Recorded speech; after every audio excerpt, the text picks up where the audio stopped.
महाराष्ट्र नवनिर्माण सेनेचे अध्यक्ष राज ठाकरे हे सध्या बीड दौऱ्यावर आहेत। ते आज संध्याकाळी बीडमध्ये दाखल झाले। दरम्यान मनसेचे कार्यकर्ते राज ठाकरे यांचं स्वागत करण्यासाठी थांबले होते। दरम्यान राज ठाकरे यांचं स्वागत ज्या ठिकाणी केलं जाणार होतं त्या ठिकाणी जमावाने सुपाऱ्या फेकल्या आणि सुपारीबाज अशा घोषणा देखील दिल्या। त्यावेळी मनसे कार्यकर्ते आणि राज ठाकरेंना विरोध करण्यासाठी जमलेले कार्यकर्ते भिडल्याचं पाहायला मिळालं। अखेर पोलिसांनी हस्तक्षेप करून दोन्ही बाजूच्या कार्यकर्त्यांना शांत केलं। तत्पूर्वी मोठ्या जमावाने राज ठाकरे यांचा ताफा अडवला।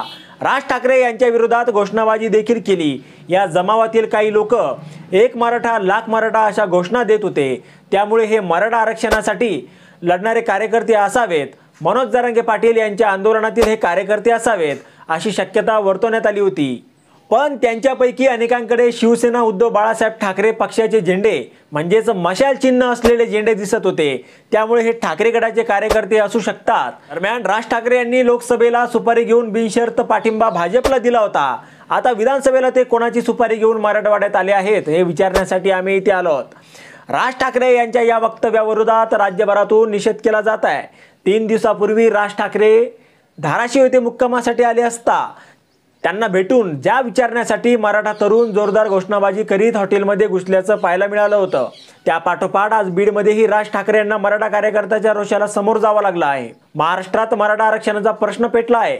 मराठा आरक्षणासाठी लढणारे कार्यकर्ते मनोज जरांगे यांच्या नेतृत्वात मराठा समाज आता एकवटला आहे। मनोज जरांगे पाटील यांनी मराठा समाजाला ओबीसीतून आरक्षण देण्याची मागणी केली आहे।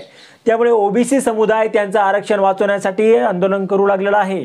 दोन समाज संघर्ष करत असताना राज्य सरकारने यावर भूमिका स्पष्ट करावी असं मत मराठा आंदोलकांचं आहे। या पार्श्वभूमीवर मनसे अध्यक्ष राज ठाकरे यांनी केलेल्या एका वक्तव्यामुळे मराठा ओबीसींसह सर्वच समाज राज ठाकरेंवर संतापलाय। महाराष्ट्रात सगळ्याच गोष्टी इतक्या मुबलक प्रमाणात आहेत की आरक्षणाची गरजच नाहीये, आपल्याला केवळ पैशांचं व्यवस्थित नियोजन केलं पाहिजे असं वक्तव्य राज ठाकरे यांनी केलं होतं। आता यावर तुम्हाला काय वाटतं तुमचं मत कमेंट बॉक्समध्ये लिहायला अजिबात विसरू नका। व्हिडिओ आवडला असेल तर जास्तीत जास्त शेअर करा आणि आतापर्यंत राजकीय तडका आपण आपल्या या चॅनलला सबस्क्राइब जर केलेलं नसेल तर चॅनलला सबस्क्राइब करा।